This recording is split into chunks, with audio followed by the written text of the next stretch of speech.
Alright, so we got the air compressor set up here with a pressure switch. Comes on at 110, goes off at 145.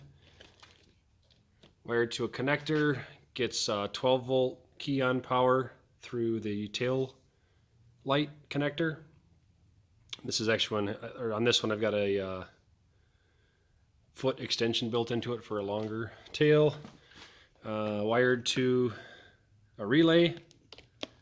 Goes to the positive and negative terminals. Right now through a 15 amp fuse, and it's got a toggle switch, so you got to have key on and toggle switch on.